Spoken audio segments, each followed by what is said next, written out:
Kerala has passed the Malayalam Language Bill 2025, but this isn't just another law.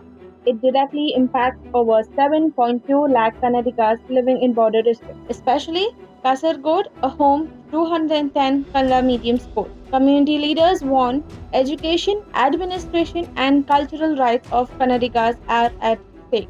The Constitution offers a safeguard, Article 350p, which empowers the governor and the president to review the bill, ensuring that rights are protected before it takes effect. Karnataka leaders are now closely watching, urging Kerala to amend the law and safeguard the voices of Kannadigas. The message is clear. Language policy should unite, not divide. Kannadigas demand their rights before it's too late. Malayalam ಭಾಷೆ ಇವತ್ತು ನಿಮ್ಮ ಮಾಧ್ಯಮದೊಳಗೆ ಜಾಸ್ತಿ ಅದನ್ನೇ ಇದು ಮಾಡ್ತಾ ಇದೆ. ಕೇರಳ ಸರ್ಕಾರ ಮಲಯಾಳಮ್ಮು ಭಾಷೆ ಅಧಿನಿಯಮ 2025 ವಿಧಾನಸಭೆಯಲ್ಲಿ ಪಾಸ್ ಮಾಡಿ ರಾಜ್ಯಪಾಲರಿಗೆ ಕಳಿಸುವಂಥ ಕೆಲಸವನ್ನು ಮಾಡಿದ್ದಾರೆ. ಅಲ್ಲಿ ಏನಂತಂದರೆ ನಮ್ಮ ಗಡಿನಾಡು ಭಾಗದೊಳಗೆ ಕನ್ನಡಿಗರಿಗೆ ತೊಂದರೆ ಆಗುವಂಥ ಕೆಲಸ ಆಗುತ್ತೆ ಈ ಬಿಲ್ನಿಂದ. ಅಲ್ಲಿ ಕನಿಷ್ಠ ಕೇರಳ ಭಾಗ ಗಡಿಭಾಗದೊಳಗೆ, ಅದು ವಿಶೇಷವಾಗಿ ಕಾಸರಗೋಡದಲ್ಲಿ ಕನಿಷ್ಠ 7.5 ಲಕ್ಷ ಕನ್ನಡಿಗರು ವಾಸವನ್ನು ಮಾಡ್ತಾ ಇದ್ದಾರೆ. ಅದರೊಳಗೆ 210 ಕನ್ನಡ ಶಾಲೆಗಳು ಅಲ್ಲೇ ಇದ್ದಾವೆ. ಅದಕ್ಕೆ ಈ ಭಾಷೆಯಿಂದ ನಮ್ಮ ಕರ್ನಾಟಕದ ಜನರಿಗೆ, ಕನ್ನಡಿಗರಿಗೆ ತೊಂದರೆ ಆಗುತ್ತೆ. ಅದಕ್ಕೆ ನಮ್ಮ ಸಂವಿಧಾನ ಆರ್ಟಿಕಲ್ 350B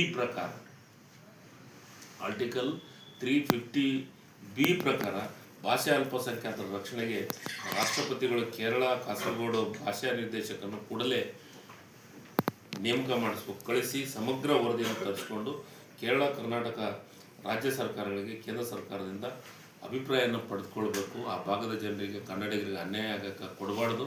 ಈ ಭಾಷೆ ಆ ಬಿಲ್ ತಂದಿರೋದ್ರಿಂದ ಆ ಭಾಗದ ನಮ್ಮ ಜನರಿಗೆ ತೊಂದರೆ ಆಗೋಕ್ಕೆ ನಾವು ಕೊಡೋದಿಲ್ಲ. ಅದಕ್ಕೆ ಕೇರಳ ರಾಜ್ಯಪಾಲರು ಈ ಬಿಲ್ಲನ್ನು ಅನುಮೋದನೆ ಮಾಡಬಾರ್ದು ಅಂತ ನಾವು ಒತ್ತಾಯವನ್ನು ಮಾಡ್ತೀವಿ. ಮುಖ್ಯಮಂತ್ರಿಗಳು ಬೆಳಗ್ಗೆ ಟ್ವೀಟ್ ಮಾಡುವಂಥ ಕೆಲಸವನ್ನು ಮಾಡಿದ್ದಾರೆ. ಅದಕ್ಕೆ ನಾನು ಮುಖ್ಯಮಂತ್ರಿಗಳ ಗಮನಕ್ಕೆ ಮತ್ತು ಉಪಮುಖ್ಯಮಂತ್ರಿಗಳ ಗಮನಕ್ಕೆ ತಂದು ಒಂದು ನಿಯೋಗವನ್ನು ಮಾಡಿ ಸನ್ಮಾನ್ಯ ರಾಷ್ಟ್ರಪತಿಗಳಿಗೆ ಭೇಟಿ ಮಾಡುವಂಥ ಕೆಲಸವನ್ನು ಮಾಡಬೇಕು ಅಂತಂದು ನಾನು ಮುಖ್ಯಮಂತ್ರಿಗಳ ಗಮನಕ್ಕೆ ತರುವಂಥ, ಉಪಮುಖ್ಯಮಂತ್ರಿಗಳ ಗಮನಕ್ಕೆ ತರುವಂಥ ಕೆಲಸವನ್ನು ಮಾಡ್ತೀವಿ. ಗಡಿನಾಡು ಭಾಗದೊಳಗೆ ಕರ್ನಾಟಕರಿಗೆ ಮತ್ತು ಕನ್ನಡಿಗರಿಗೆ ಯಾವುದೇ ವಿಚಾರದೊಳಗೆ ನಾವು ಅನ್ಯಾಯ ಆಗೋಕ್ಕೆ ಬಿಡೋಂಗಿಲ್ಲ, ಅದನ್ನು ನಾವು ಸಹಿಸ್ಕೊಳೋಂಗಿಲ್ಲ. ಅದಕ್ಕೆ ಮುಂದಿನ ದಿನ ಒಂದು ನಿಯೋಗವನ್ನು ಮಾಡಿ ರಾಷ್ಟ್ರಪತಿಗಳಿಗೆ ಭೇಟಿಯಾಗುವಂಥ ಕೆಲಸವನ್ನು ಮಾಡ್ತೀವಿ.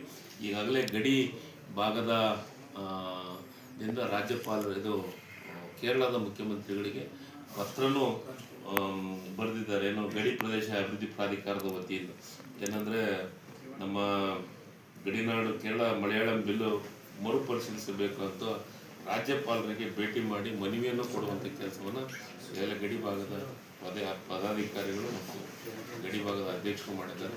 ಅದ್ರ ಬಗ್ಗೆ ಇನ್ನೂ ಕೂಲಂಕುಷವಾಗಿ ಚರ್ಚೆಯನ್ನು ಮಾಡಿ ಇದನ್ನು ಯಾವ ರೀತಿ ಪರಿಹಾರ ಮಾಡಬೇಕು ಅನ್ನೋದ್ರ ಬಗ್ಗೆ ಮುಖ್ಯಮಂತ್ರಿಗಳಿಗೆ ಗಮನ ತರುವಂಥ ಕೆಲಸ. See, in India, this language issue is not today's. It is always there. Bordering states having language issues, it happens between Kerala and Karnataka, between Tamil Nadu and Karnataka, between Maharashtra and Karnataka. All these things, there are provisions in the constitutions, and within the framework of that constitutional, provisions, these decisions have to be made, and I am sure that everybody is conscious about it. And whatever now the development has happened, I'll have to get some more information and then react to it. And Chief Minister Siddaramaiah also tweeted on that, and he is also raising that voice. No, we will see. We will discuss about that.